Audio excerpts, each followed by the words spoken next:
very important for us in this book to, I think, not for us, I shouldn't say that, it's very important for Deleuze, that to understand what is new in art or in anything else is not a chronological question, it's a philosophical question. In other words, the conditions by which something is new are defined in a philosophical sense, not from the point of view of the object itself. So if we're to try and understand what is new about art, we can't really understand this, at least in Deleuze's terms, from thinking about how is this contemporary art object newer or different from another object. We have to think about philosophical conditions which are not new, actually, in fact, and that's what I want to talk about today. Philosophical conditions for what might, let's say, open up the possibility for new artwork are actually very old. And they're older even than 90 years old, which I think is the figure suggested. They're maybe 300 years old. So I'm going to talk a little bit about that today. But I want to start with what I think is, for me anyway, one of the most interesting problems that emerges in Deleuze and Guattari's last book, What is Philosophy?, which is the following. Abstract art and conceptual art, they write, are two recent attempts to bring art and philosophy together, but they do not substitute the concept for the sensation, rather they create sensations and not concepts. This extremely categorical statement, categorical in both a rhetorical and philosophical sense, separates concepts and sensations, or feelings, in a Kantian manner.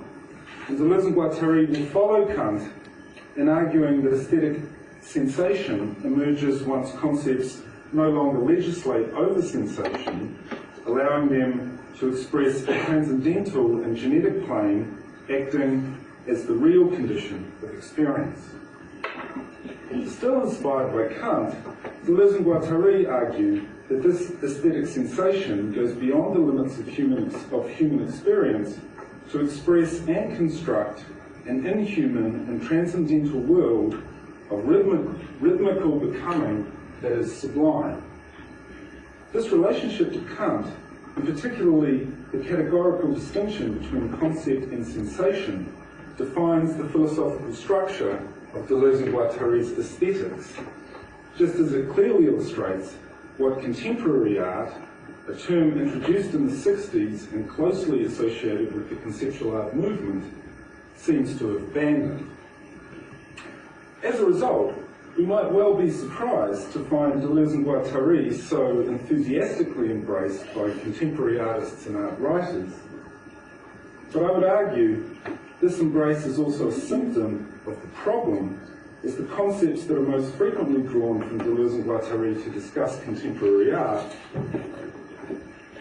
are political concepts such as nomadism, deterritorialization, rhizome, etc., while the aesthetic concepts such as sensation or rhythm in Deleuze and Guattari's almost exclusive discussion of painting are either ignored or their philosophical implications misunderstood.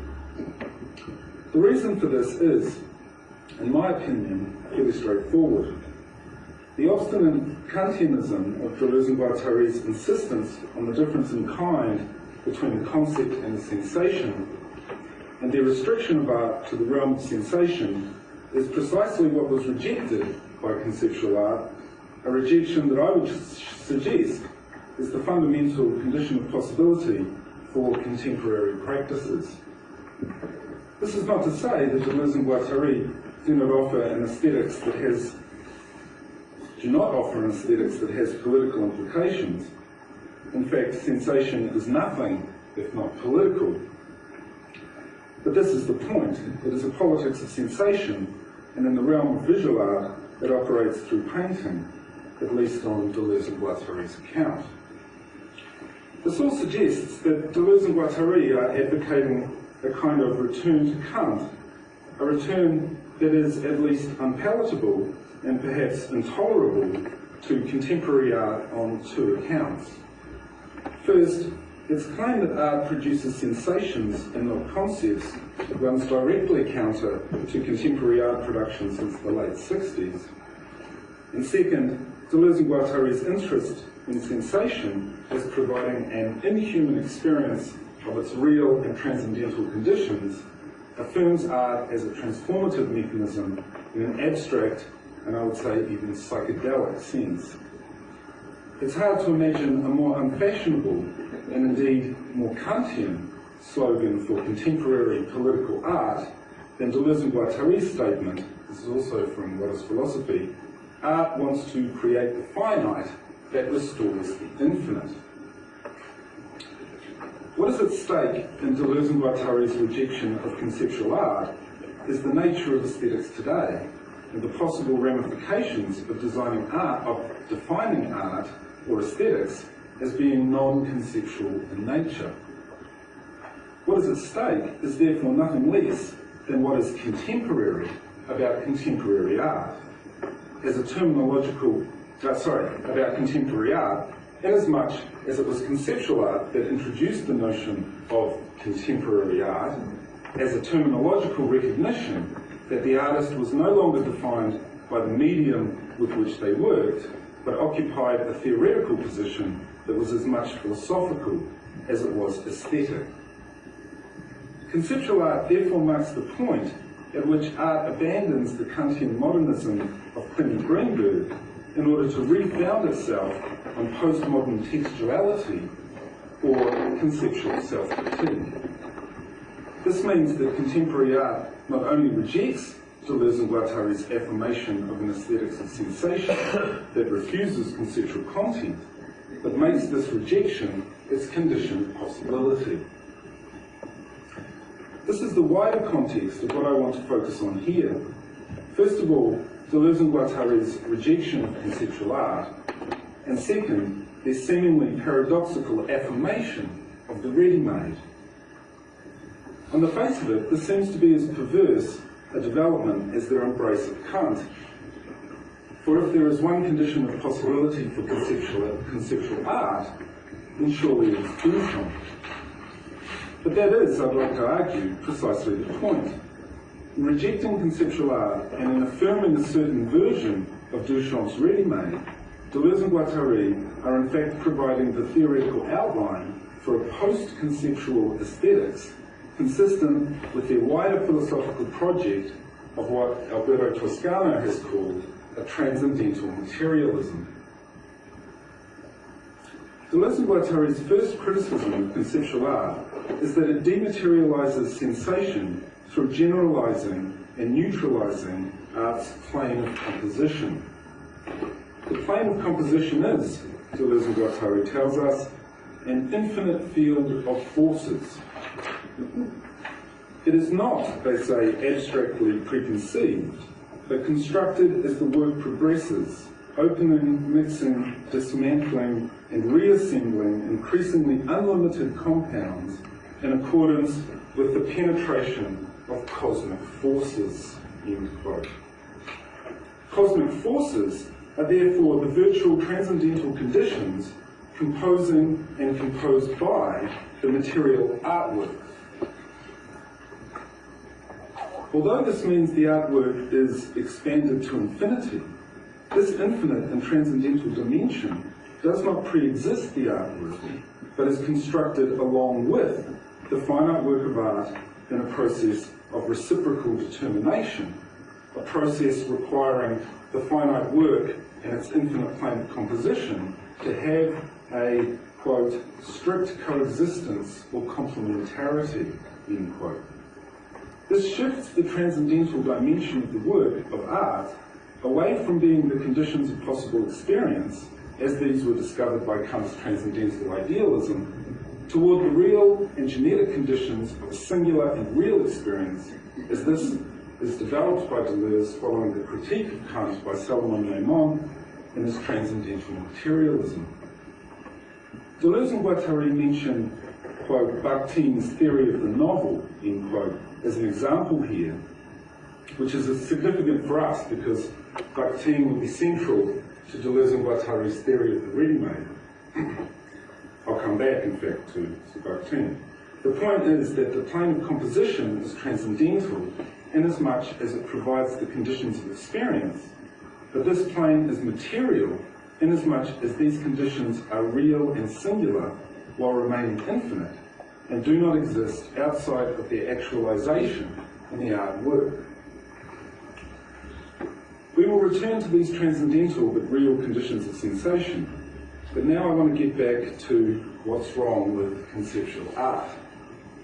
Conceptual art, Deleuze and Guattari argue, dematerializes the plane of composition by generalizing and neutralizing it. It does this by establishing a plane of composition sufficiently abstract so as to be able to contain any possible object.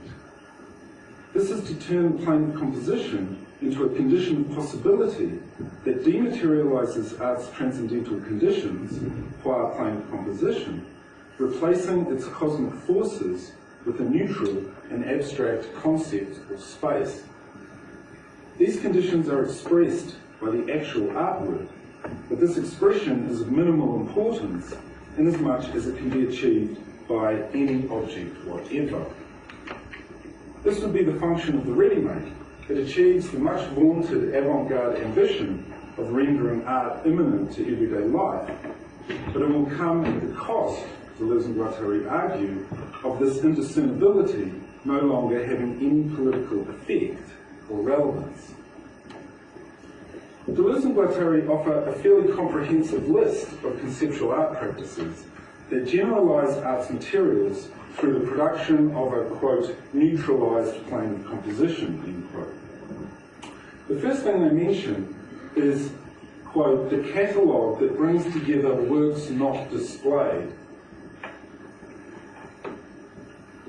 This was a popular practice in the 60s, beginning with Mel Bochner's work, Working Drawings and Other Visible Things on Paper, not necessarily meant to be viewed as art, from 1966. This is the cover, in fact, of this work, and this is a fairly well-known photo of Mel Bochner looking rather pleased with himself in the gallery space where this work was presented. So the work itself is a ring binder with photocopies. He invited artists to give him working drawings, things on paper, not necessarily artworks, and probably the most famous page was the last one, which was a photocopy of the mechanical drawing of the Xerox machine that the work was copied on. This kind of format that Bochner introduces in 1966 is very quickly going to become quite popular and much more widely known, especially with the catalogue shows that were organised by Seth Segalov in 1968 to 1969. The second aspect of conceptual art Deleuze and Guattari mention in a negative sense is what they call, quote, to ground covered by its own map, end quote, which is a slightly ambiguous statement, but no doubt refers to the very wide use of maps in art of the late 60s. This would be one example. The words that are written down the bottom here, I've just put them at the top there. The contrails from 3 jet airplanes flying simultaneously will mark the space between Vancouver, BC and St. John's, Newfoundland, Portland, Oregon and Halifax, NS, what does that stand for? Nova Scotia, thank you. Eureka, California and New York City. All planes will leave at the same time from the West Coast. That's a word from 1968. Hubler did a lot of work involving actual or impossible journeys that were shown only in terms of the map.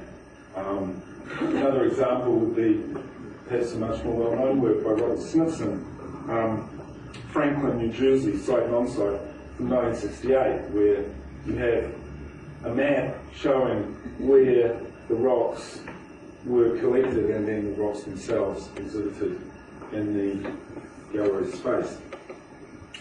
The third form of conceptual art that they mention is, quote, disused spaces without architecture, end quote. This includes, no doubt, environmental or land art, as well as works such as Robert Barry's Inert Gas series, This is from 1969. This one is the release of helium in the desert. They're quite witty works regarding performance practice in the late 60s, because he releases these gases and then takes photographs, and so you only see the photographs in the gallery space, but of course the photographs show the invisible art object, right, the helium gas as it escapes into the atmosphere. The most important criteria for these disused spaces was, of course, that they were outside the gallery or museum, and this kind of work was deeply associated with institutional critique. The final example that Deleuze and Guattari give in this sense is what they call the flatbed plane. And this refers to Leo Steinberg's famous essay, Other Criteria, where he defines the flatbed plane as, quote, any receptor surface on which data is entered, on which information may be received, printed, impressed, whether coherently or in confusion, end quote. Steinberg uses this term, uses terms very close to Deleuze's, and he argues that on the flatbed plane, quote, the painted surface is no longer the analogue of the visual experience to nature, but of operational processes, end quote. Steinberg argues that Duchamp is perhaps, quote, the most vital source for the flatbed plane, and that in its primary example, the work of Robert Rauschenberg, this is retroactive 1 from 1963, he says, this surface, quote, stood for the mind itself, end quote, and not least, he points out, it stands for the banality of the mind's processes and products.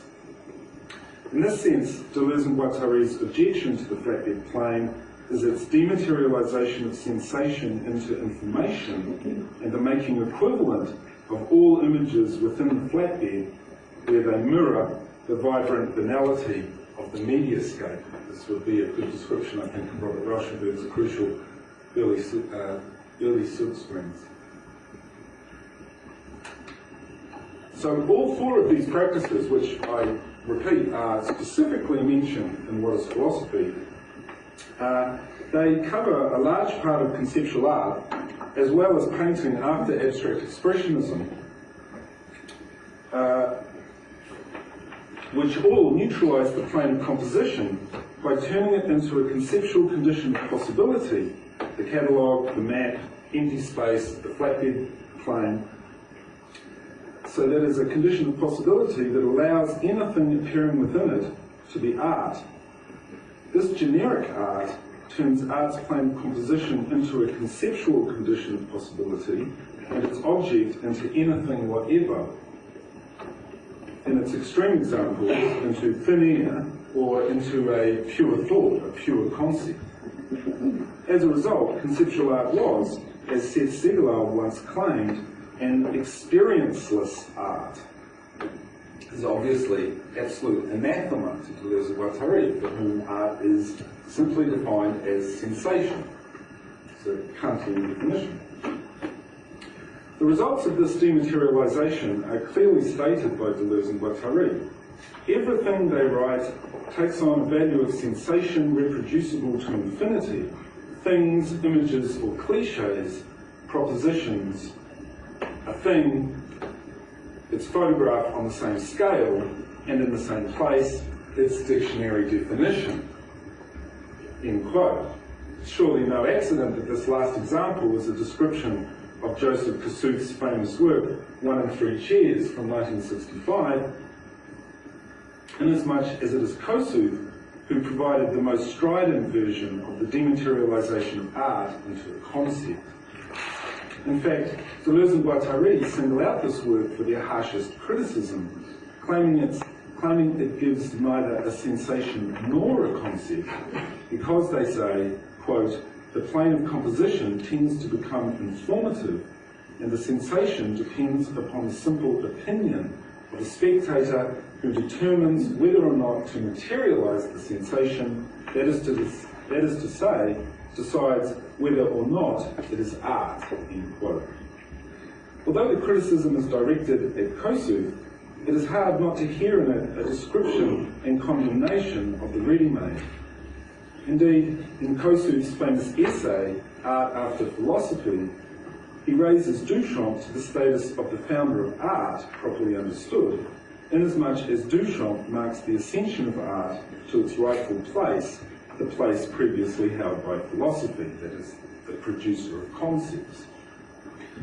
Kossuth had argued that Duchamp's ready-made first raised the question of the function of art, and by so doing transformed art into the production of analytic propositions that defined their own art condition as a plane of composition that was entirely conceptual in nature. In actual fact, large parts of this famous essay, Art After Philosophy, are more or less paraphrases from A.J. Ayer.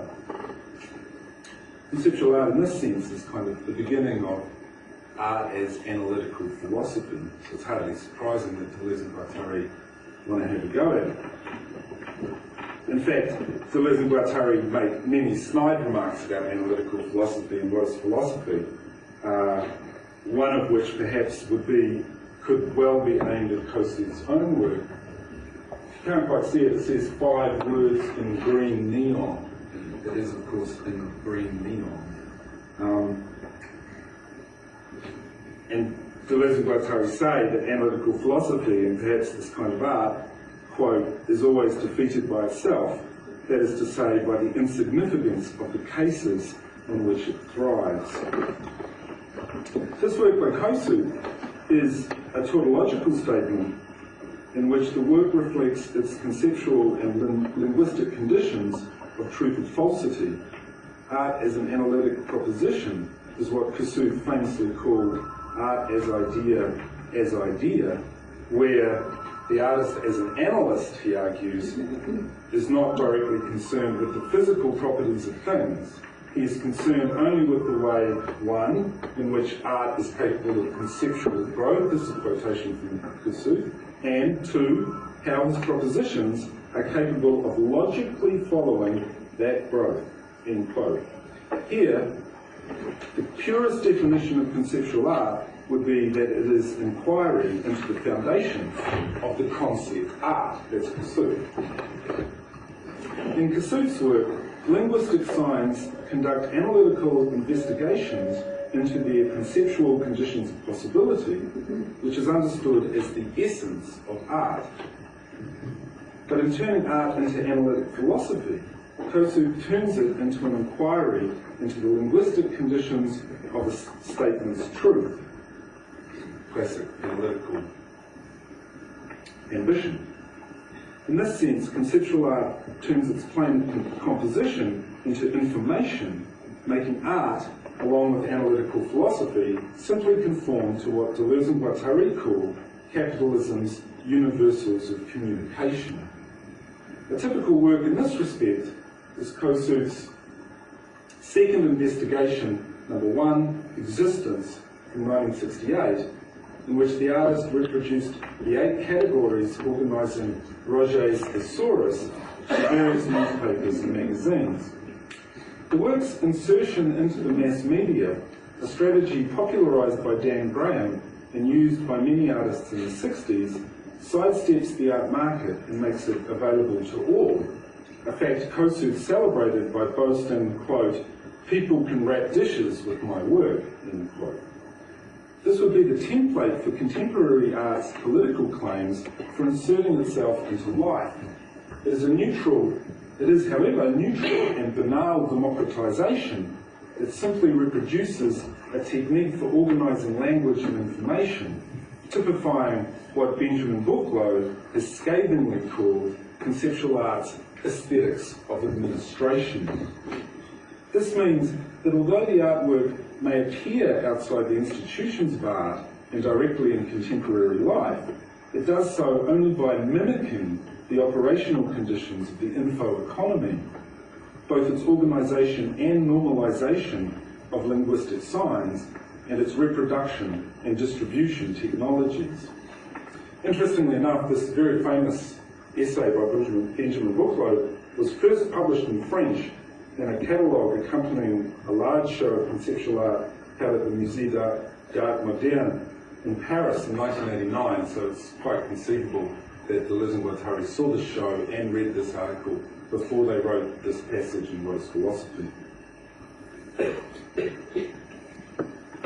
Certainly, Deleuze and Guattari write, in terms directly applying to conceptual art, quote, "It is painful to learn that concept indicates a society of information services and engineering," end quote. What is painful then is not only the conceptualization of art's plane of composition, its becoming language as the condition of possibility for the ready-made, for anything becoming art, but also the fact that the democratization of art this achieves is a capitulation by art, allowing its pacified immanence to the semio economy. Finally then, the information ready-made merely reduces, according to Deleuze and Guattari, quote, "the concept to a doxa of the social body or great American metropolis," end quote. In this sense, the democratization achieved by the conceptual ready-made was a kind of capitalist colonization of the creative process. It is perfectly captured in Duchamp's offhand remark concerning the bottle rack, "I just bought it." In this sense, the euphoria surrounding artistic appropriations of new technology that was rampant in the late 60s and 70s can only provide a sobering lesson to similar enthusiasm surrounding artistic use of new media today. The lesson is, at least from Deleuze and Guattari's perspective, that a renunciation of sensation in the name of concepts leads to art capitulating to late capitalism, to being absorbed into its processes. On the other hand, for Deleuze and Guattari, an aesthetic experience, art as sensation, has as much, or actually more, political force than any form of discursively based protest. This is great news for those of us who like art, but I'm not entirely convinced it gets us very far when confronting our contemporary political predicaments. Perhaps we can talk a little bit more. We've already had a few questions in this direction, maybe.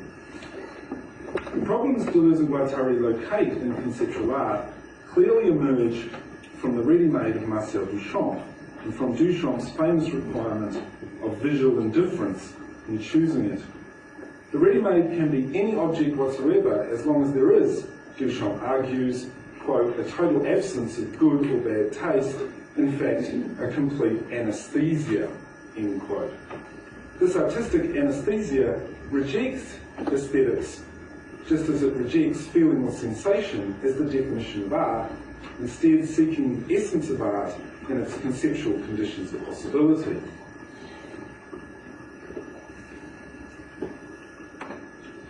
After Duchamp, the artwork loses its ontological singularity to become an epistemological inquiry.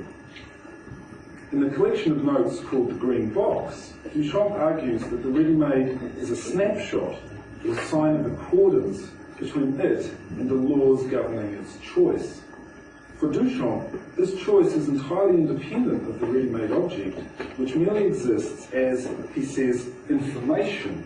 Information that indicates that a conceptual decision, a nomination, as he called it, has taken place. This is art. A decision that expresses the epistemological conditions, and most famously their institutional structure, as in the celebrated case of the fountain, that determine this nomination to be true. We are then, after all of this, quite justified in being rather surprised to find Deleuze and Guattari embracing the ready-made, although, and this is not so surprising, it's a ready-made quite different from Duchamp's. Guattari frequently mentions Duchamp in the ready-made, which, for him, is an ontological mechanism of political transformation, and in this respect, paradigmatic of the function of art. This is a politics of sensation, and through it, Guattari provides the means of constructing a new genealogy of the ready-made, and so, this is kind of my central point, a new genealogy of contemporary art. Guattari is a non-conceptual genealogy contemporary. Guattari almost always invokes Duchamp together with the Russian literary critic Mikhail Bakhtin. Bakhtin argues that an aesthetic object emerges from a process that first of all isolates something from its self-evidence in the world, giving it, he says, an active indetermination within reality. This separation or selection allows the aesthetic object to be singularized according to the affects and values that it provokes within the spectator. This, Bakhtin will say, is not only the genesis of art, but is an, quote, event of being, end quote. Influenced by Bergson's matter and memory, Bakhtin understands the aesthetic object to be both a material body and an image, produced as such by the one who perceives it. The aesthetic object therefore expresses, in and through its selective isolation, the affective and ethical relations that construct it, making it the result of a creative rather than a cognitive act.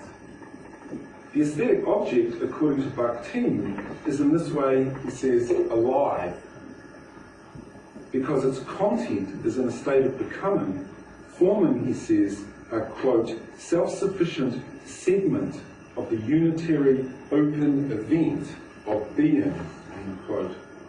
Guattari seizes upon this ontological aspect of the aesthetic object, calling it an existential power of self-affirmation that is detached from temporal, subjective, and objective causality.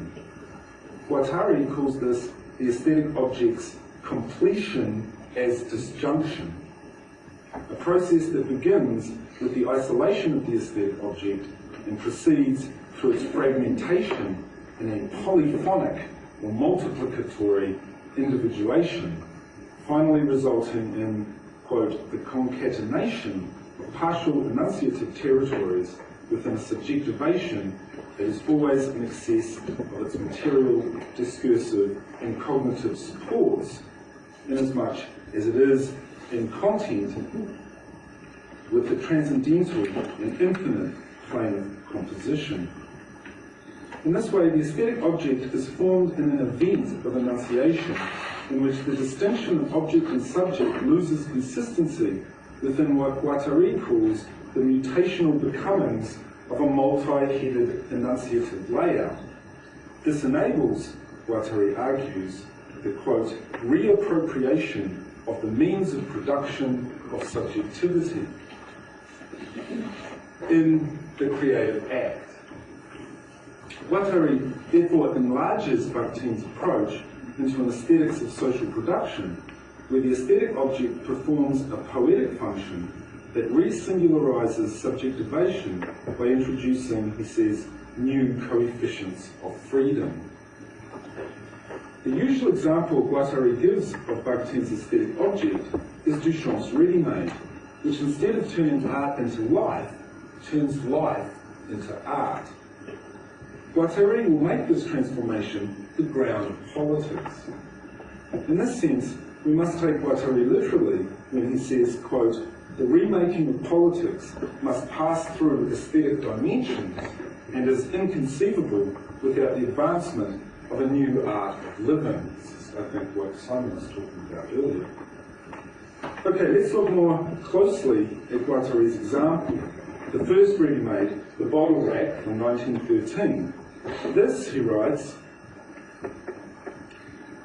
functions as the trigger for a constellation of referential universes engaging both intimate reminiscences, the cellar of the house, a certain winter, the rays of light upon spiderwebs, adolescent solitude, and connotations of cultural and economic order, the time when bottles were still washed with the aid of a bottle brush. The bottle rack appears here in the double register of what Guattari calls a refrain. A refrain congeals a singular and immediate assemblage of sensory effects, winter, a ray of light, solitude, that detaches the perceived object from the mundane self-evidence of its form, function, and meaning, and gives, he says, a feeling of being. This ontological singularity catalyzes an infinity of involuntary memories and more elaborate cognitive processes, inducing, he says, countless sentimental, mythical, historical, and social references. This gives the refrain its active way of being, Guattari says, what he will call a virtual fractalization or heterogenesis as the generation of an infinity of virtual universes of reference, appearing at both an infinite speed and as infinitesimal deviations in space, and forming the ready-made's plane of composition. The affects generated by the ready-made therefore go beyond the conditions of possibility of the subject-object relation. Space and time are no longer the transcendental conditions of experience. Rather, an infinity of heterogeneous durations are produced by experience, while the conceptual conditions of possibility are themselves grounded by the refrain's virtual heterogenesis. Affects also go beyond the form-content distinction underlying discursive representational schema. Form no longer expresses content, but is constructed by it. In this way, the ready-made constitutes an enunciative substance, or subjectivation, that crystallizes the transcendental and virtual plane of composition with its actual expression, creating a finite work that restores the infinite in an ongoing and non-linear process. The ready-made therefore thrusts us directly into the midst of what Guattari calls chaosmosis, inasmuch as it articulates what he will call the, quote, inextricably associated facts of appropriation or existential grasping and transmodalic inscription, end quote. On the one hand, the ready-made is an isolation of ontological singularity and existential grasping, as he calls it, that produces a virtual complexity of chaotic proportions, while on the other it develops this complexity within a subjectivation of transmodalic line, which triggers, he says, a primordial deceleration, allowing the autopoetic ready-made to, quote, live under the double regime of a discursive slowing down and of an absolute speed of non-separability. So that's the kind of ontological status of the ready-made as, let's say, privileged example of the artwork itself.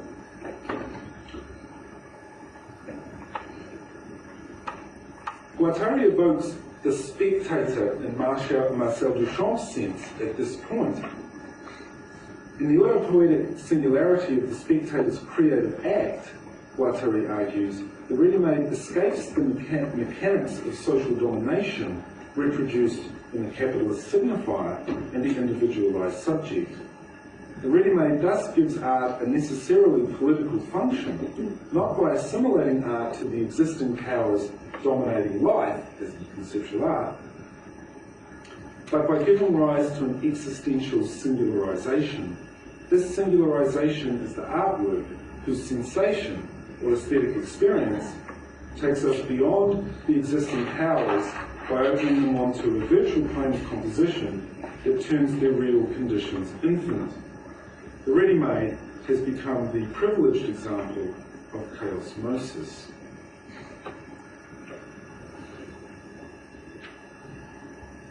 I was going to talk a little bit more about the other example where Deleuze and Guattari directly discuss the ready-made, which is in Thousand Plateaus, in the refrain plateau, where in the French edition they use the English word ready-made, so to really kind of make it clear that that's what they're talking about, where they basically use the ready-made as it's defined by Guattari to bring art back into the realm of an expression of nature. Again, another very Kantian move, even a romantic move, you might say.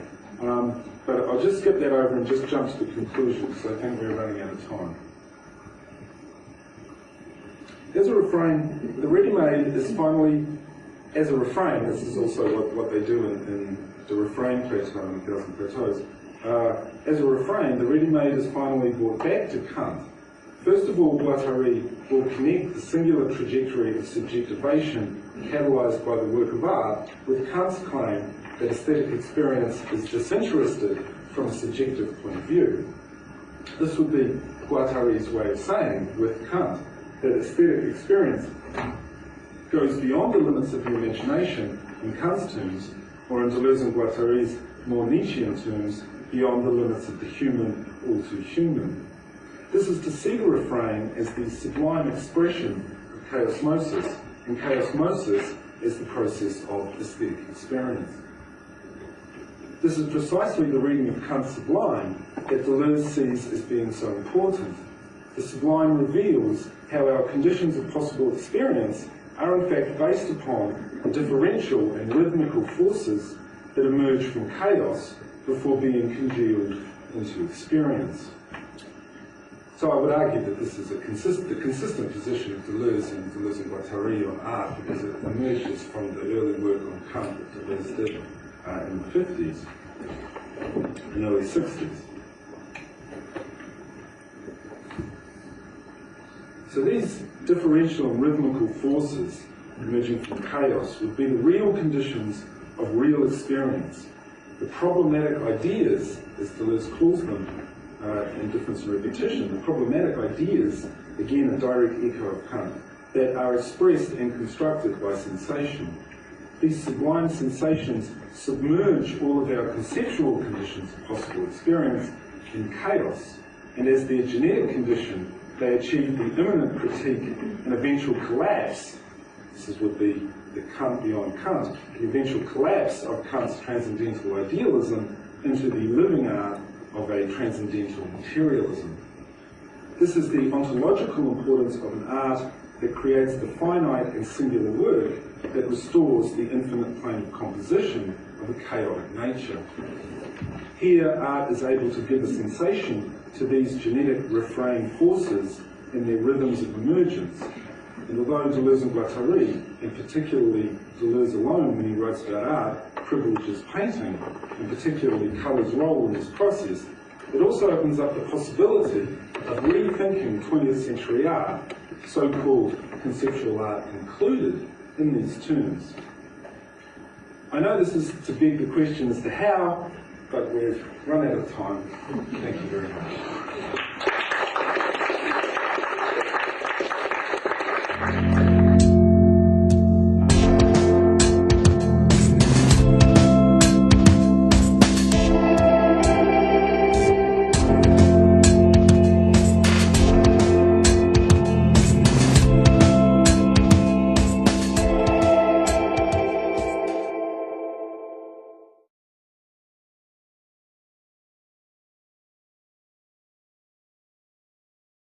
The real condition of experience.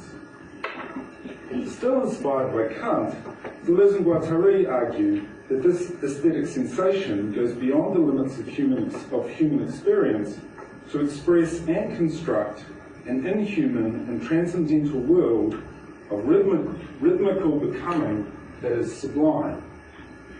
This relationship to Kant, and particularly the categorical distinction between concept and sensation, defines the philosophical structure of Deleuze and Guattari's aesthetics, just as it clearly illustrates what contemporary art, a term introduced in the 60s and closely associated with the conceptual art movement, seems to have abandoned.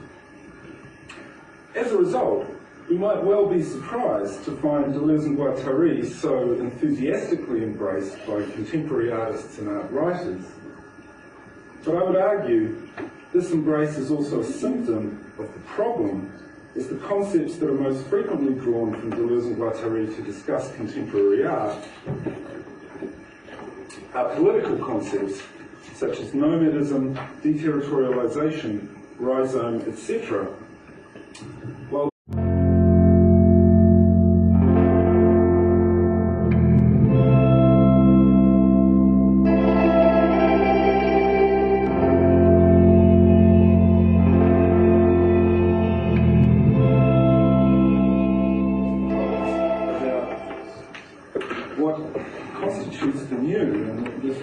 important for us in this book to, I think, not for us, I shouldn't say that, it's very important for Deleuze, that to understand what is new in art or in anything else is not a chronological question, it's a philosophical question. So, in other words, the conditions by which something is new are defined in a philosophical sense, not from the point of view of the object itself. So if we were to try and understand what is new about art, we can't really understand this, at least in Deleuze's terms, from thinking about how is this contemporary art object newer or different from another object. We have to think about philosophical conditions which are not new, actually, in fact, and that's what I want to talk about today.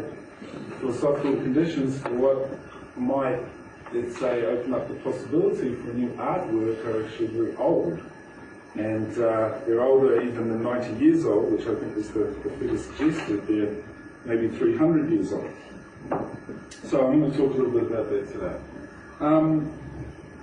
But I want to start with what I think is, for me anyway, one of the most interesting problems that emerges in Deleuze and Guattari's last book, What is Philosophy?, which is the following.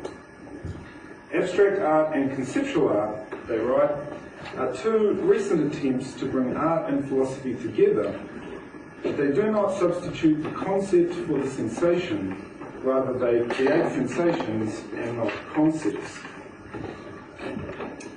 This extremely categorical statement, categorical in both a rhetorical and philosophical sense, separates concepts and sensations, or feelings, in a Kantian manner.